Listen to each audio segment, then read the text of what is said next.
कर्म और धर्म, इन दोनों में श्रेष्ठ कौन है? आपने कह दिया कर्म, आपने कह दिया धर्म। कहने से कुछ नहीं होता, हर चीज को सिद्ध करना होता है, प्रूफ करना। आइए मैं सिद्ध करके बताऊं कि कर्म और धर्म में क्या अंतर है और दोनों में श्रेष्ठ क्या है। आपके कहने से नहीं होगा, आपको सिद्ध करके बताना होगा। तो सुनिए, फिर आप भी बताइए। कर्म और धर्म में, दोनों में कौन श्रेष्ठ है? सो मैं आपको बताऊं, धर्म श्रेष्ठ है। कर्म और धर्म में क्या श्रेष्ठ है? धर्म। अब इसे मैं प्रूफ करता हूं। कैसे? सुनो। कर्म क्या है? इस धरती पर जो भी हम कर रहे हैं, यहां तक कि आंखों की पलक झपक रही है, तो वो अपना कर्म हो रहा है। मैं बोल रहा हूं, ये भी कर्म है। आप बैठे सुन रहे हैं, ये भी कर्म है। आप यहां खुजला रहे हैं, ये भी एक कर्म हो रहा है। कुछ भी आप कर रहे हैं, वो क्या है? हर क्रिया कर्म होती है। कर्म और धर्म, इस धरती पर जो हम कर रहे हैं सब कुछ क्या है? कर्म। अच्छा ये बताओ, कोई शराब पी रहा है तो वो क्या कर रहा है? जोर से मैया, सुनने में ध्यान दो, वहां क्या ध्यान है? कोई शराब पी रहा है, वो अपना क्या कर रहा है? जोर से बोलो। वो अपना कर्म कर रहा है। कोई दूध पी रहा है, वो अपना क्या कर रहा है? कर्म कर रहा है। कोई झगड़ा कर रहा है, वो अपना क्या कर रहा है? झगड़ा करना भी कर्म है, शराब पीना भी कर्म है, दूध पीना भी कर्म है, माँ की आरती उतारना भी कर्म है, और माँ को गालियां देना भी कर्म ही है। परंतु अब हमारा धर्म जो है वो क्या काम करता है? सुनिएगा। धर्म जो है वो ये बताएगा कौन सा कर्म करना है और कौन सा कर्म नहीं करना। जैसे आपके घर में जब आप रोटी बनाती हो तो आटे को पहले चलनी से चाल लेती हो। आटे को चलनी से चालना क्यों पड़ता है? ताकि उसका अच्छा आटा अलग हो जाए, उसका चोकर चापर अलग हो जाए, गंदगी अलग हो जाए। सही है? तो जो भी क्रिया, जो भी हो रहा है, सब कुछ कर्म है, सब कुछ कर्म है। चलनी जो है वो अच्छे आटे को अलग, बुरे आटे को अलग करती है। उसी प्रकार धर्म एक चलनी है। धर्म ही बताता है कि कौन सा कर्म करना है और कौन सा कर्म। कर्म दो प्रकार के होते हैं, एक अच्छा कर्म, एक बुरा कर्म। कौन सा कर्म करना है? माँ की आरती उतारो, ये कर्म तो करना है, पर माँ को गाली देने का कर्म नहीं करना। दूध पीने का कर्म तो करना है, पर शराब पीने का कर्म। कौन सा कर्म करने योग्य है? भाई आज कोई मुर्गी को मार रहा है और मुर्गी को पका के खा रहा है, तो वो भी तो अपना कर्म कर रहा है, परंतु उसे धर्म का ज्ञान ना होने से वो मुर्गी मार रहा है, कर्म तो कर रहा है, पर वह कर्म उसे पाप देने वाला है। कर्म हमें दो चीज देते हैं, अच्छा कर्म हमें पुण्य देगा और बुरा कर्म हमें पाप देगा। कर्म सबको ही कर रहा है। आप अच्छा कर्म करेंगे तो उससे पुण्य आएगा, बुरा कर्म करेंगे, मुर्गी खाएंगे, उससे पाप आएगा। कर्म तो हो रहा है। चूंकि आपको किसका ज्ञान नहीं है? धर्म का ज्ञान ना होने से आदमी कर्म तो करता है, पर वह कर्म भी कर लेता है जो उसे नहीं करना चाहिए, जो नहीं। सनातन धर्म में, भारत में छोटी सी बच्ची से लेके बूढ़े तक प्रत्येक व्यक्ति के अंदर धर्म होता था, होता है और होना चाहिए। हमारे देश में पहले कोई पुलिस नहीं थी, हमारे देश में कोई पुलिस की जरूरत नहीं थी। क्यों? क्योंकि आज जो काम पुलिस करती है वही काम पहले का प्रत्येक व्यक्ति जानता था कि ये पहले तो यहाँ 1 लाख रुपए पड़ा हो तो कोई छूता नहीं था, क्योंकि उसे ज्ञान था, उसे धर्म का ज्ञान था। ना जी, ये मेरा नहीं है, उठा लूंगा तो चोरी का पाप लग जाएगा। पहले लोग 1 लाख रुपए क्या 10 करोड़ रुपए भी देखते नहीं थे। पराई स्त्री को कभी स्वप्न में भी सोचते नहीं थे उसके बारे में कोई गलत बात। पराये पुरुष के लिए कभी देश की, मेरी भारत की महिला कभी गलत ख्याल नहीं रखती थी, क्योंकि प्रत्येक व्यक्ति को ज्ञान किसका था? बोलो जोर से, किसका? मेरी माँ। और जोर से, पीछे वाले बोलो, किसका ज्ञान? पहले धर्म का ज्ञान था। और आज ये हालत है कि लोगों की जूते चप्पल तक नहीं बच रहे, जूते चप्पल तक चुरा लेते हैं लोग। इसका मतलब है कि आज का इंसान धर्महीन हो चुका है, धर्म से खाली है, उसे ज्ञान नहीं है, वो तो केवल पेट भरने में लगा है। जैसे मिल जाए महाराज मर्डर कर लो, मर्डर करवा लो, मरवा दो, जो होए बस वैसा वो अपना पेट भरने में लगा। मार डाल करके, लूट करके, चोरी करके, वो डाका डाल के, कैसे भी वो अपना पेट भरने में लगा है। तो तुम इंसान हो कि क्या हो? इसलिए आप अपने बच्चों को धर्म का ज्ञान देना मेरी माँ। धर्म के बिना इंसान पशु के समान है। धर्महीन व्यक्ति किसकी तरह है? जोर से, किसके? आप लोगों को धर्म का नॉलेज है, ज्ञान है या नहीं? बोलो हाँ या ना, बोलो हाँ या ना। मैया, आपको धर्म का ज्ञान है? कैसा बताओ, क्या है धर्म? चलो बताओ, नारी का धर्म क्या है? सबके भारत में धर्म है। पुत्र का धर्म है अपने मां बाप को भगवान मानकर सेवा करना। पत्नी का धर्म है कि अपने पति को भगवान मानकर सेवा करना। दुकानदार का धर्म है ग्राहक को भगवान मानकर उसकी सेवा पूर्ति करना। हम सभी एक धर्म की बेड़ियों में बंधे हुए हैं। आप स्वतंत्र हैं या परतंत्र हैं? जोर से, जोर से, आप स्वतंत्र हैं या परतंत्र हैं? जोर से बोलो, बोलो और जोर से, हमें आवाज नहीं आ रही है। आप स्वतंत्र रहना चाहते हैं कि परतंत्र रहना चाहते हैं? आप स्वतंत्र रहना चाहते हैं या किसी के अधीन रहना चाहते हैं? बोलो। आप यदि अधीन रहना चाहते हैं तो किसके? बोलो। अब मैं बोल रहा हूं, ध्यान से, ये दास अनिरुद्ध समझाएगा। मैया कहां जा रही हो? अच्छा, तो हम चलते हैं। अच्छा ध्यान से सुनो, आप कह रहे हैं हम स्वतंत्र हैं, गलत कह रहे हैं आप। ना तो स्त्री कभी स्वतंत्र हुई, ना तो पुरुष कभी स्वतंत्र हुआ। और यदि आपने स्वतंत्र होना चाहा तो आपका सर्वनाश हो जाएगा, पतन हो जाएगा। हम कभी स्वतंत्र नहीं हो सकते और हम होना भी नहीं चाहते। हम सदा धर्म के अधीन रहना। पति का नाम है विद्युत जिह्वा। सूर्पनखा के पति का नाम क्या है? विद्युत जिह्वा। इसे रावण ने मार डाला है,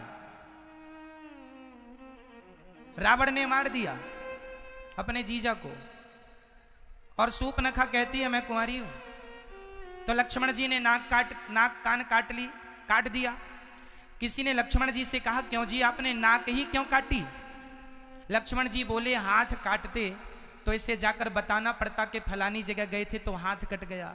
नाक इसलिए काटी है, इसे बताना नहीं पड़ेगा कि कहां गए थे, लोग देखते ही समझ लेंगे कि नाक कटाने ही गई थी, इसलिए नाक ही काटी।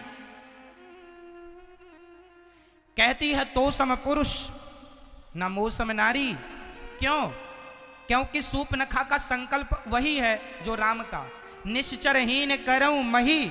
राम जी कहते हैं मैं निशाचरों से हीन पृथ्वी कर दूंगा, मैं रावण को मारूंगा, राम जी कहते हैं। और सूर्पनखा भी कहती है रावण तूने मेरे पति को मार डाला है, क्योंकि सूर्पनखा का पति इतना बलशाली था कि रावण डर गया कि कहीं ये मुझे मार के कब्जा ना कर ले लंका में, इसलिए मार दिया। सूर्पनखा तब से गुस्सा हो गई, तूने मेरे पति को मारा है, जब तक तेरे विनाश का समय नजदीक नहीं आ जाएगा तब तक मैं लंका में प्रवेश नहीं करूंगी। इसलिए रावण के विनाश का समाचार लेकर के सूर्पनखा रावण के पास गई, और सूर्पनखा ने ही तो रावण से कहा था कि सीता को चुरा लो। रावण के बर्बादी में सूर्पनखा का विशेष हाथ है, शुरुआत यहीं से हुई। तो इसलिए कहती है तो सम पुरुष न मोह सम नारी, तेरा भी विचार वही है राम, तेरा भी विचार वही है कि रावण को मारना, और मेरा विचार भी वही है रावण को मारना। तो सम पुरुष न मोह सम नारी, हम दोनों के विचार एक से मिल गए, इसलिए यह संयोग विधि रचा विचार, यह संयोग है कि तुम्हारे और हमारे विचार मैच कर गए। तो सीता माता धर्म के अधीन चलती हैं और सूर्पनखा स्वतंत्र है। तो आप स्वतंत्र रहना पसंद करोगी मेरी माँ, या धर्म की अधीनता स्वीकार करोगी? बोलो। धर्म। इसलिए मेरी माँ, धर्महीन चाहे स्त्री हो, धर्महीन चाहे पुरुष हो, दोनों पशु के तुल्य हैं। हमारे भारत में एक पत्नी का पति मर जाए तो वो उसकी विधवा रह के सारी जिंदगी गुजार देती है। क्या है ये? जोर से बोलो, क्या है ये? क्या है ये? धर्म है। और ऐसी क्वालिटी की स्त्रियां सिर्फ हमारे भारत में हैं। आज दुनिया में 200 देश हैं लगभग। पूरी दुनिया में कितने देश हैं? अमेरिका, लंदन, जापान, पेरिस इत्यादि जाकर देख लो, दुनिया में 200 देश हैं। ऐसी स्त्रियां केवल भारत में पाई जाती हैं कि पति के मर जाने पर उसी की विधवा रहकर जिंदगी गुजार देंगी, पर पराये पुरुष की तरफ आंख उठाकर नहीं देखेंगी। ऐसी स्त्रियां सिर्फ भारत में होती हैं। सती सावित्री केवल यहां और कहीं नहीं, इसलिए यहां धर्म है। ये क्या है? यदि स्त्री अपने पति को छोड़कर पराये पुरुष से संबंध रख ले, आजकल तो पुनर्विवाह कर लेते हैं कि लड़की का पति यदि समय से पहले खत्म हो गया, कोई बाल बच्चे हुए नहीं और हो भी गए, और उसका मन है कि भाई जिंदगी अकेले नहीं गुजर सकती, कोई जीवन साथी चाहिए, तो आजकल पुनर्विवाह का भी लोग बंदोबस्त कर लेते हैं। वो अपनी आप की स्वतंत्रता है। पर हमारे देश में आज भी स्त्रियां अपने पति के जाने के बाद वो उसी की विधवा रहकर जीवन जीना पसंद करती हैं, पराये पुरुष से संबंध रखना पसंद नहीं करती। कुछ स्त्रियां ऐसी हैं, पर कुछ आज पुनर्विवाह में भी बिलीव करती हैं। सबके अपने अपने विचार हो सकते हैं, वो उनकी अपनी स्वतंत्रता। फिर भी मेरे देश में आज सती पतिव्रता नारी पाई जाती है। और ये स्त्रियों की क्वालिटी सिर्फ भारत की स्त्रियों की है और कहीं की नहीं। इसलिए है क्योंकि हमारे देश में धर्म रहा है, लेकिन आज के कुछ लोग भारत को धर्म निरपेक्ष कह रहे हैं कि ये तो धर्म में कि आपका भी कहीं अपमान हो रहा हो और अपनों से अपमान हो रहा हो, तो आपको जवाब देने की जरूरत नहीं है। जो तुम्हारे रास्ते में कांटा बो रहा है बोने दो, तुम ना बुरा सोचो। चलो, यदि दक्ष ने अपमान किया, चलो मैं सिंपल भाषा में समझाऊं, आप लोगों ने माना कि मुझे गाली दी और मैंने भी आपको गाली दे दी, तो आप में और मुझ में अंतर क्या रहा? कुत्ते ने आपको काटा और आपने भी कुत्ते को काट लिया, तो फिर बताओ कौन कुत्ता? वो कुत्ता कि तुम कुत्ता? बोलो मेरी मां। सास ने आपको गाली दी और आपने भी सास को गाली दी, तो बताओ तुम दोनों में समझदार हम किसे माने? मैया कह दो ना मेरी मां। सास ने भी गाली दी और बहू ने भी गाली दी, इन दोनों में समझदार कौन? आप बताओ। बोलो मेरी मां, कौन? सास समझदार है? ये मैया कह रही है सास समझदार है। सास ने गाली दी और बहू ने भी गाली दी, इसमें दोनों ही मूर्ख हैं। समझदार वो कहलाते हैं जो एक गाली दे और दूसरा चुप रहे। तो जो चुप है वो समझदार है, क्योंकि हमारे यहां सिंपल कहावत है, कुत्तों के मुंह नहीं लगा जाता। जो गाली दे वो कौन? भौंकता कौन है? आज सास भौंक रही है तो तुम भी भौंकोगी क्या? आज बहू भौंक रही है, तुम भी भौंक लो। जो भौंक रहा है वो कौन है? कुत्ते के वंशज हैं। भौंकते रहो। अभी तो एक भौंक रहा था, सास ने किया भौं तो बहू ने भी भौं भौं, लो चालू हो गया महाभारत। कौन समझदार इन दोनों में? कोई नहीं। इसलिए हम आपसे कहते हैं अपनी समझदारी का परिचय दो। कोई शंकर जी को गालियां दक्ष ने दी? क्या शंकर जी ने गालियां दी? भगवान कृष्ण को शिशुपाल ने कितनी गालियां दी? बोलो मेरी मां, मैया जी, कितनी? 100 गालियां भगवान ने चुप रहकर सुनी कि नहीं? यदि भगवान भगवान होकर 100 गालियां चुपचाप सुन लेते हैं तो हम और तुम इंसान होके 10-20 गालियां क्यों नहीं सुन लेते? क्यों कुत्तों की मुंह लगते हो? और अपने आप को आप लोग समझते हैं हम बड़े समझदार हैं, हम जवाब दे रहे हैं। अरे मां, कहां जवाब देना है कहां नहीं देना यह भी एक समझदारी का विषय ही है। सबको जवाब नहीं दिया जाता है ना। क्या जवाब दें हम इनको? तुम ना दो, भगवान दे देंगे जवाब। जब तुझसे ना सुलझे तेरे उलझे हुए धंधे तो भगवान के इंसाफ पे छोड़ दे ए बंदे। वही तेरी मुश्किल आसान करेगा, जो तू ना कर सका वो भगवान करेगा। छोड़ दो उस पर। सबका उत्तर देना जरूरी नहीं होता। शंकर जी को गालियां मिली, शंकर जी ने कोई उत्तर नहीं दिया। भगवान कृष्ण को गालियां मिली शिशुपाल के द्वारा, कोई उत्तर नहीं दिया। 100 गालियां हुई, सिर काट दिया। आप भी जवाब ना दिया करो। सास बोलती है, बोल, उसका स्वभाव है बेचारी का, बोल रही है। सुनने की आदत, सुनने का अभ्यास करो, ज्यादा से ज्यादा सुनो। और सुनो, अपना अपमान भी सहना सीखो। तितिक्षवः कारुणिकाः सुहृदः सर्वदेहिनां अजात शत्रवः शांता साधवः साधुभूषणा। वही व्यक्ति समझदार है, वही व्यक्ति सफल है जिसके अंदर सहनशीलता ज्यादा है। सह लो। यदि पाकिस्तान हमारा अपमान करे तो बिल्कुल ना सहो, पर तुम्हारे अपने ही तुम्हारा अपमान करें तो कोई बात नहीं, अपने हैं, माफ करते चलो। इनसे क्या झगड़ा करना। आपका भाई आपका अपमान कर रहा, माना कि आपका सगा भाई आपका अपमान कर रहा है, तो क्या लड़ोगे उससे? तुम्हारी तो भाई है, इसलिए उसे उसकी तरफ ना देखो। पागल हो गया, दिमाग खराब है, कुत्ता सवार है इसके ऊपर, भौंकने दो। कहां इससे मुंह लगा रहे हो? क्योंकि वो मेरे भाई ही तो है। अपनों से ना जिद पालो, अपने से ना लड़ो। हाँ, कोई आतंकवादी है, कोई दूसरा है तो उससे लड़ जाओ, जीतो। किसे जवाब देना है किसे जवाब नहीं देना यह भी विवेक का विषय है। आप लोग जिसे जवाब देना होता है उसे तो देते नहीं है, और जिसे जवाब नहीं देना उससे लड़ते हैं। ये लड़कियां अपने भाई से लड़ बैठती हैं, लेकिन उसी लड़की को कोई सड़क में कोई परेशान कर दे, कोई लड़का, तो भाग के रोती रोती आ जाती है, मम्मी मम्मी उसने परेशान किया। अपने भाई को तो जड़ देती थी 2-4, उसे क्यों नहीं जड़ दिया? जिससे लड़ना हो उससे तुम लड़ती नहीं हो, और जिससे लड़ना नहीं उससे लड़ती हो। क्यों? तो किसके सामने चुप रहना है, किसके सामने बोलना है, यह विवेक का विषय है। जब तुम्हारी लड़ाई तुम्हारी सास से हो, मां से हो, भाई से हो, तो इन रिश्तों में जहर ना घोलो, इनसे कोई उत्तर ना दो। ये कह रहे हैं चलो गुस्सा है बोलने दो, हम लड़के किससे लड़ रहे? भाई से।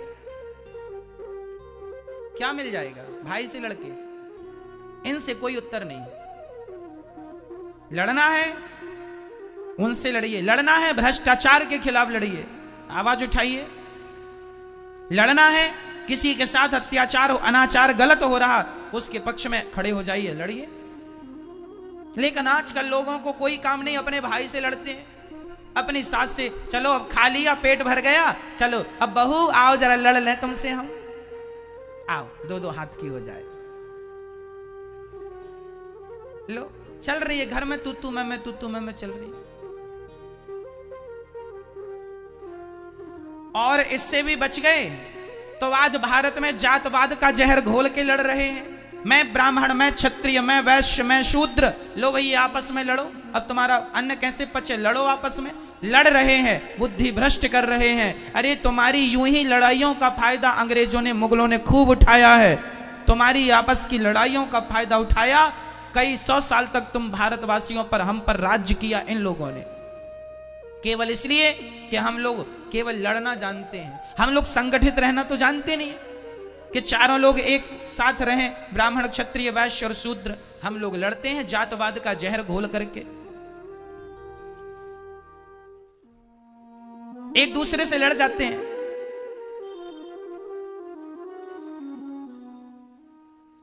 ऐसे ही लड़ो आपस में, कल फिर कोई और आएगा तुम्हारे देश में कब्जा कर लेगा, फिर करना उसकी गुलामी। आदत हो गई है गुलामी करने की तुम्हारी, कभी मुगलों की कभी अंग्रेजों की। अब ऐसी फिर लड़ो, फिर करना किसी की गुलामी। मेरी मां, मेरे नौजवान दोस्तों, जाग जाओ, सबको गले से लगाओ, कोई जातवाद नहीं है। गुर्जर कहता है मैं बड़ा, जाट कहता है मैं बड़ा, ब्राह्मण कहता है मैं बड़ा, क्षत्रिय कहता है मैं बड़ा। वो फलाने गुर्जर और जाट आपस में लड़ जाते हैं। क्यों लड़ते हो? तुम दो थोड़ी हो, तुम एक हो। क्षत्रिय और वैश्य आपस में लड़ जाते हैं, तुम दो हो क्या? अरे ऐसे ही लड़ते रहोगे तो कैसे काम बनेगा? आज बहुत सारे मुसलमान लोग ना हिंदुओं के नाम की फेसबुक में आईडी बना लेते हैं और वो जाट बन गए, अपने आप को जाट बन के गुर्जर को गाली दे दी, एक ने गुर्जर बन के जाट को गाली दे दी। वो है मुसलमान और लड़ा रहे हैं हम सबको, लो आप और हम लड़ रहे हैं अज्ञानवश। खूब ऐसा चलता है। क्षत्रिय लोग ब्राह्मणों को गाली दे देते हैं, ब्राह्मण लोग क्षत्रियों को गाली देते हैं। गाली ना हम तुम्हें देते हैं ना तुम हमें देते हो। तीसरा ही मंथरा, कैकेयी और दशरथ जी में कोई भेद नहीं था, भेद पैदा करने वाली ये मंथरा है। उसी तरह आज भी समाज में कुछ लोग भेद पैदा करने वाले हैं। ऐसे लोगों से अपने आप को बचा के रखना है और आप संगठित रहिएगा। रामचरितमानस में लिखा है, जहां सुमति तहां संपत्ति नाना, जहां कुमति तहां विपत्ति निदाना। जहां संगठन है वहां सब प्रकार की खुशहाली है। जहां झगड़ा है, यदि आपस में हम बिखर गए, ये चार उंगलियां अलग अलग हैं, चारों एक हो जाएंगी, मुट्ठी हो जाएगा, एक मार दो दांत टूट जाएंगे। वो चारों अलग अलग रहेंगी तो कुछ नहीं कर पाओगे। इसलिए संगठित। झाड़ू एक होती है ना, कचरे को साफ करती है, पर वही झाड़ू बिखर जाए तो स्वयं कचरा बन जाती है। यदि बिखर गए तो कचरे हो जाओगे। इसलिए मेरी मां, संगठित रहना। बच्चों को कहना आपस में लड़ाई ना किया करें, भेदभाव मिटा दो। ब्राह्मण, क्षत्रिय, वैश्य, शूद्र, हिंदू हम एक हैं। बटो मत, बट जाओगे तो अस्तित्व खतरे में पड़ जाएगा। सब जरूरी है, ज्ञान जरूरी है, विज्ञान जरूरी है, भक्ति जरूरी है, सब जरूरी है, संगठन भी जरूरी है। हम संगठित रहें। हम चार भाई हैं, एक बाप की संतान हैं। बताओ ब्राह्मण का पिता कौन? ब्राह्मण का पिता कौन? ब्राह्मणोस्य मुखमासीद बाहु राजन्यः कृतः ऊरु तदस्य जदवैश्यः पदभ्यांगुं शूद्रो अजायत। वेद मंत्र है ये। वेद में लिखा है भगवान नारायण के मुख से ब्राह्मण का जन्म हुआ, भगवान नारायण की भुजाओं से क्षत्रिय का जन्म हुआ, भगवान नारायण की जंघा से वैश्य का जन्म हुआ और भगवान नारायण के चरणों से शूद्र का जन्म हुआ। तो चारों के पिता एक ही हुए कि नहीं? पिता कौन है? नारायण। भगवान नारायण से ही ब्राह्मण, क्षत्रिय, वैश्य और शूद्र का जन्म हुआ। जब हम एक ही बाप की संतान हैं तो फिर झगड़ा किस बात का है? हम तो चारों एक ही हुए। गुण कर्म विभागशः, केवल आदमी के गुण कर्म के कारण विभाग हो गए। भगवान ने कह दिया एक पिता के विपुल कुमारा, एक बाप की चार संतानें थी, एक बेटा जरा ज्ञानी था तो बेटे का नाम रख दिया ब्राह्मण। क्या नाम रखा? ये ब्राह्मण है। एक बेटा ज्यादा युद्ध कौशल था, युद्ध में कुशल था, नाम रख दिया क्षत्रिय। एक जरा पैसे पे जरा ध्यान था तो नाम रख दिया वैश्य। और एक बेटे का सेवा में मन था, तीनों का सहयोग करता था, तीनों से प्यार करता था, उसका नाम रख दिया शूद्र। एक्चुअली शूद्र जात नहीं है, ब्राह्मण जात नहीं है, क्षत्रिय कोई